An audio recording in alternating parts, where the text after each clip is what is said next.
We now have several other special guests. We want to get some direct reactions to Biden's executive order. Let's bring them on. I believe we have LaTosha Brown of Black Voters Matter, who is with us. We have Pastor Michael McBride of the Black Church PAC, and we have the Reverend Dr. Benjamin F. Chavis, Jr. of the National Newspaper Publishers Association. Let me just recap quickly.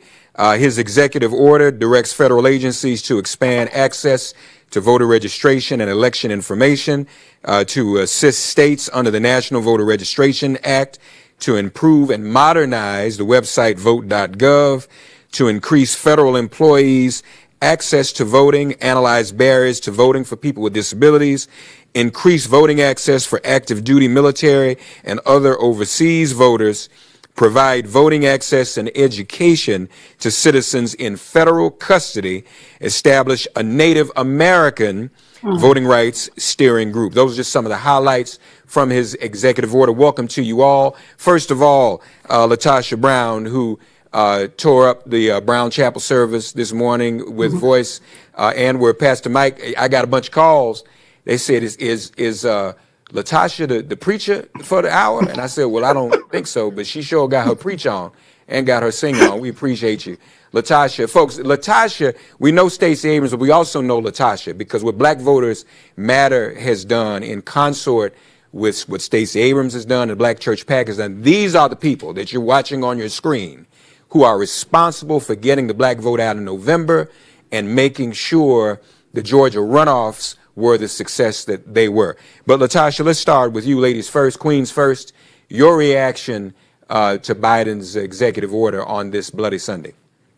You know, I commend him. He did the right thing.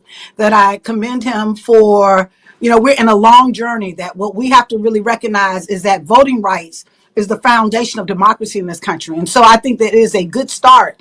I commend him on the executive order. I think there's a lot of power, a lot of leverage around expanding the vote. You know, that is actually profound on a day such as today. I think it's really profound. And so I just want to thank him and really talk about what is at stake.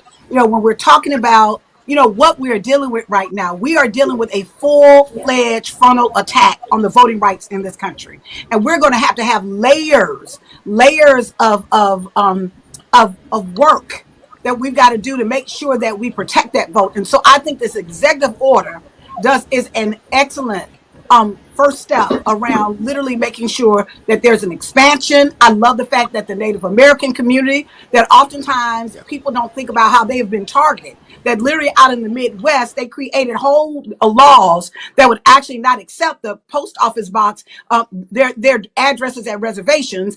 And what they had used is actually normally they had used post office box, but that was directed specifically at Native Americans. We've seen legislation that has been literally about a second language. You have to have everything in English. That has been significantly like directed at people of color, of our Latin brothers and sisters. And then when we look at these new laws that are happening in Georgia, 91 laws right now to restrict voting rights, including making illegal and a criminal offense of organizations like mine to give out water and potato chips to people who are standing in line for 2, 3, 4 hours. Matter of fact, last year in the election, there were some people that stood in line for 11 hours, but we can't be able to bring comfort care for them. That would be a criminal activity.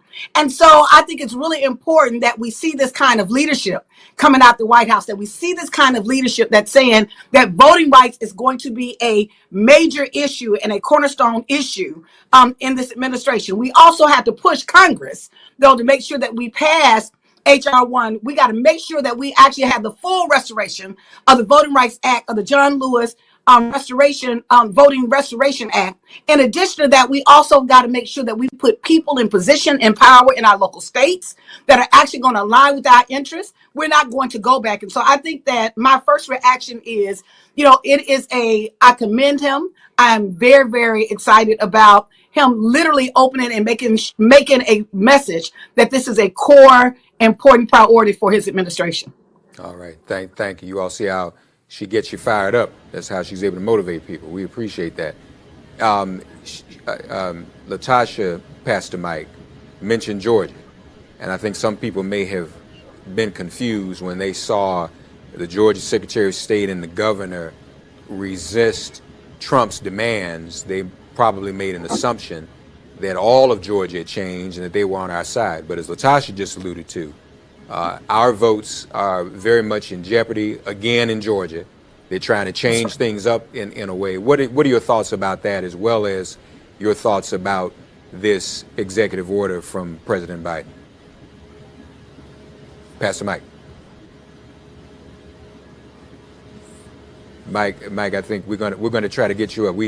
Are you muted? Try it again.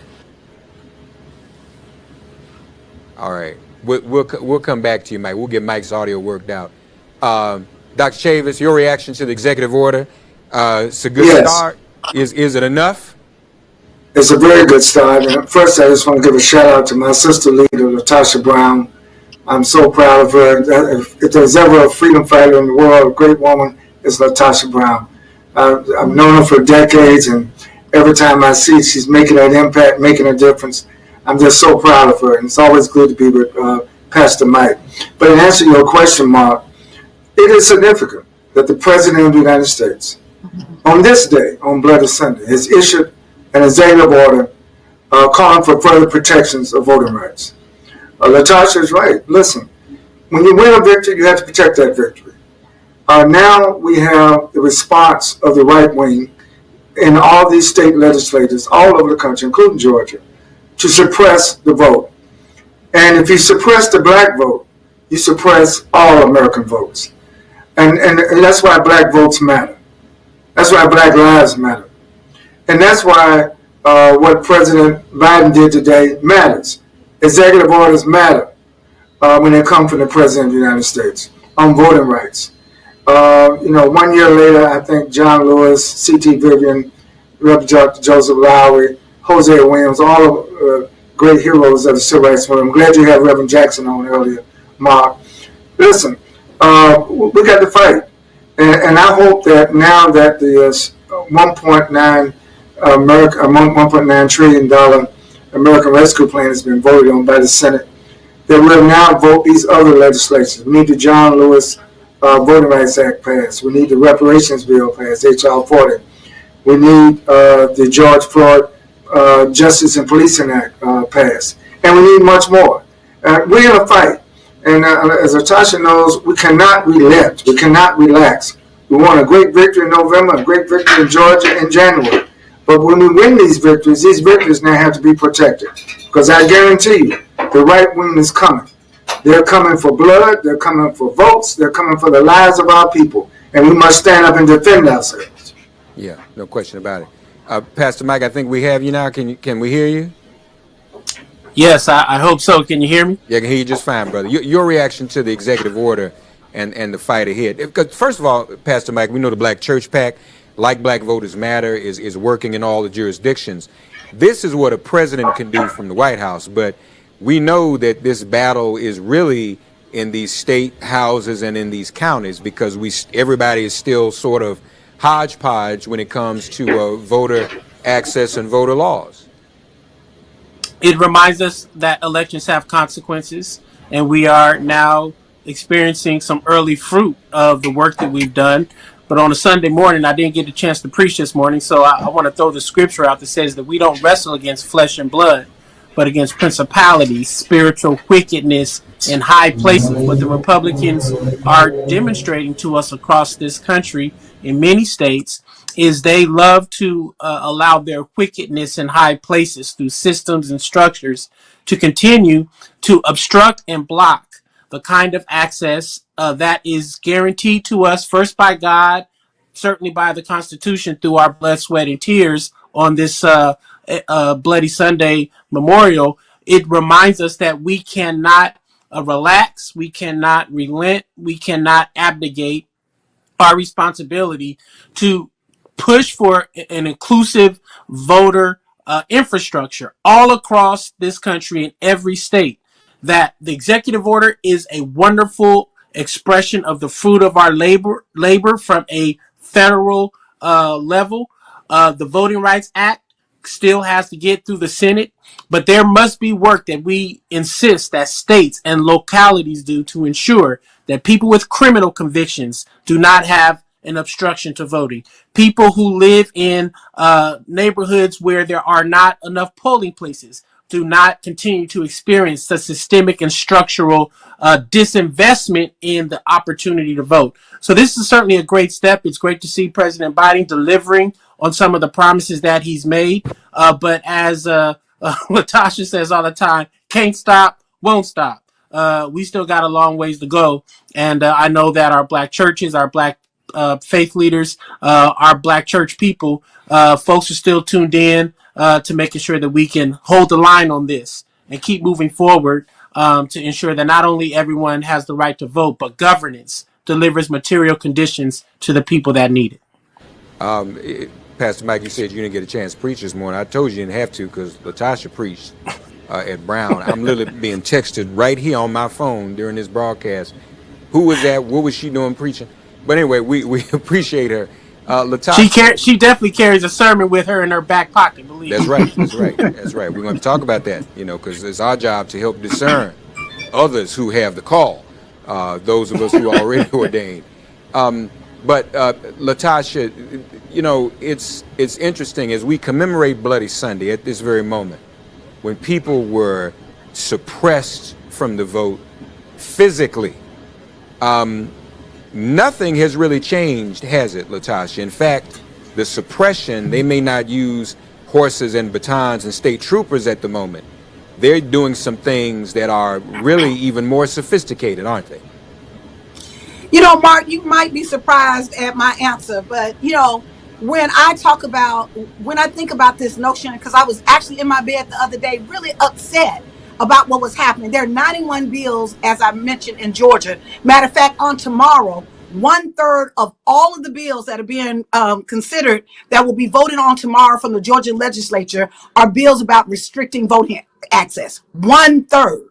And so I'm raising this of how on one hand you look at it and say things are not changing, things are staying the same. But oh yes, they are. Let me say this, that if you look at what those limited group of white folks who have always been in a space to try to suppress and marginalize, you right, they have not changed at all. But let me tell you where the real change is. The real change is now there has been an awakening. There's an awakening in our communities. There's awakening with our people. Just in Georgia alone, in Georgia, the whole runoff election system was created so that black folks, not just in Georgia, throughout the South, so that black people would not participate in the process. But guess what? There were more black folk in Georgia that voted in the runoff this last election cycle than in the general election. That is historic. That is unheard of. That we actually, in spite of the voter suppression, in spite of all the tricks that they've done, that literally when people wake up, we can actually make a shift. And so I think that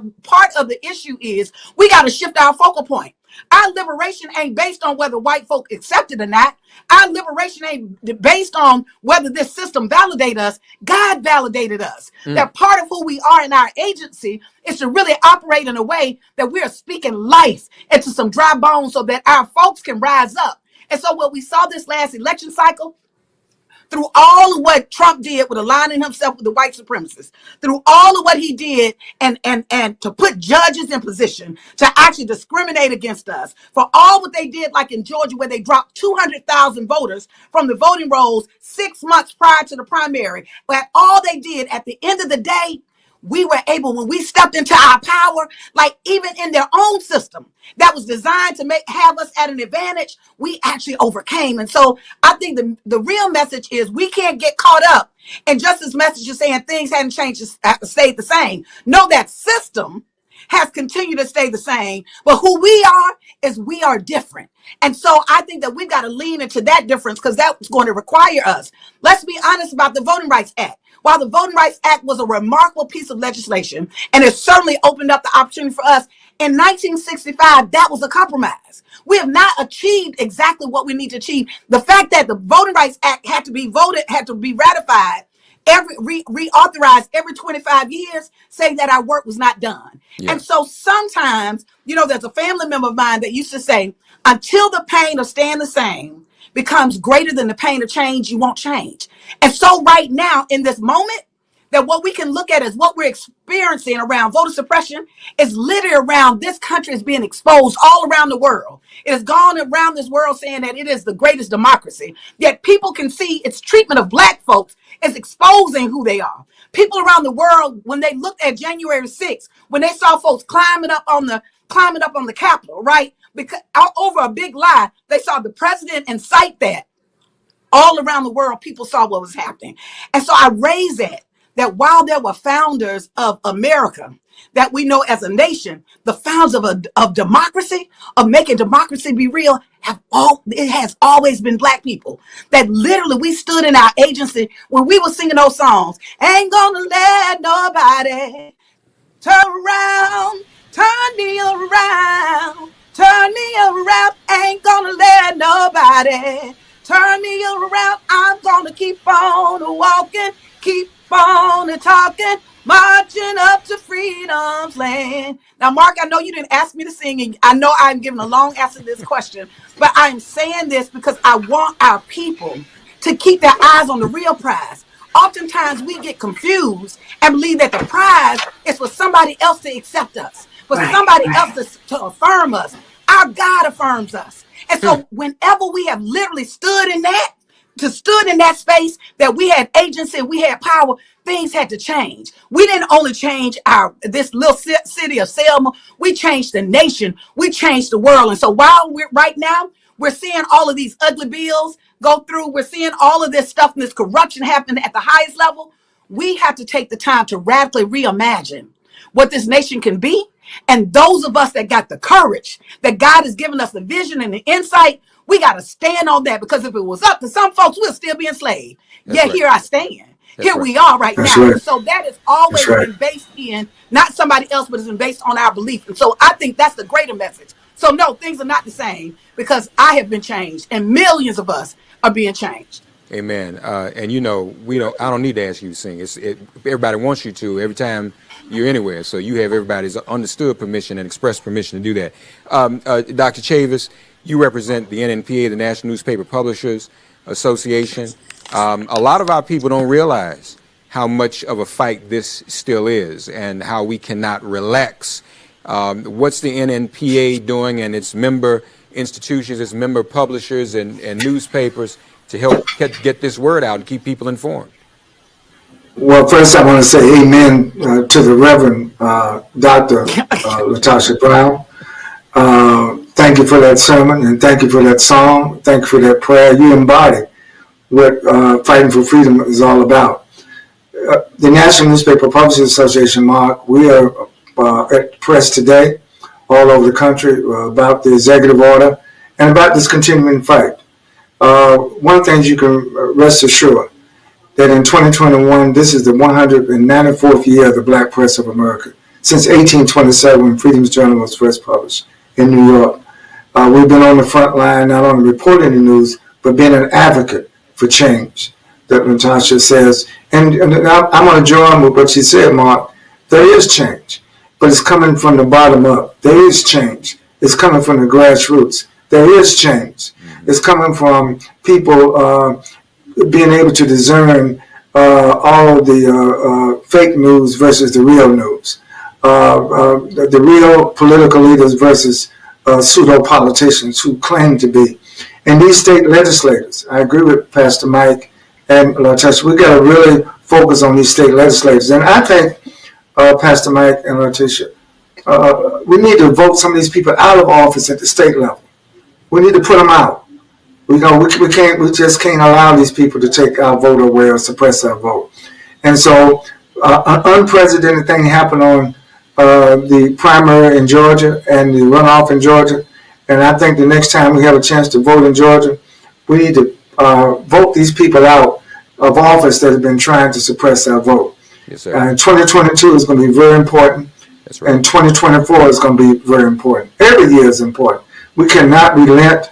We have to build on every year. And I can assure you that the Black press, we're going to be out there advocating as well as reporting the news and strongly supporting our voting rights and the exercise of our voting rights and keeping people conscious every day And so Bloody Sunday is a day for rededication, for reaffirmation.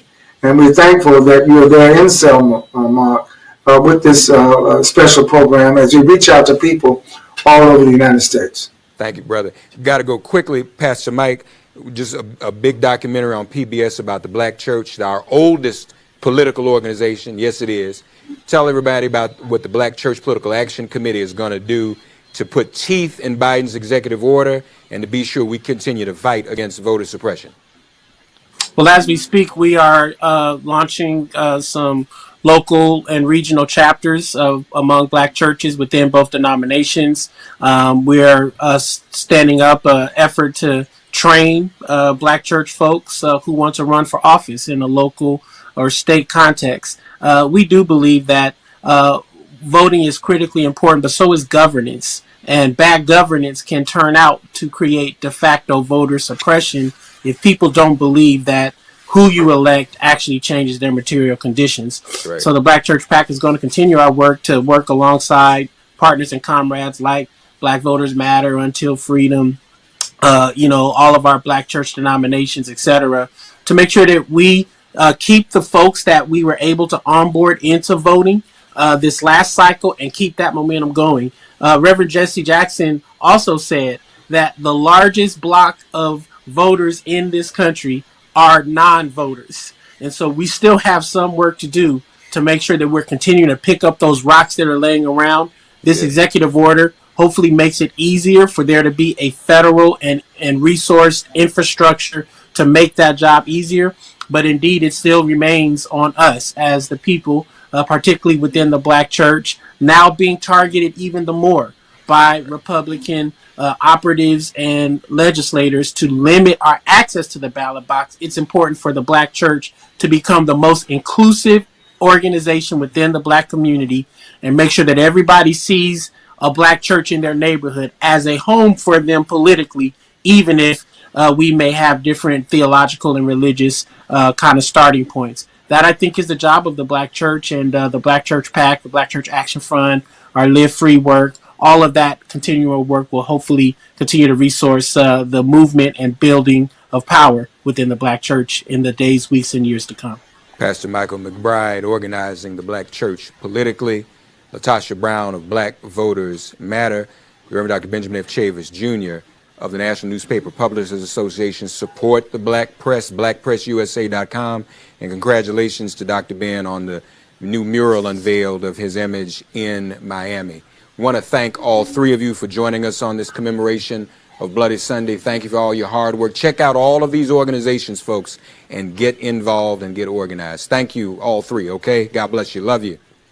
Thank you, Mark. All right. Take care now. Thank you.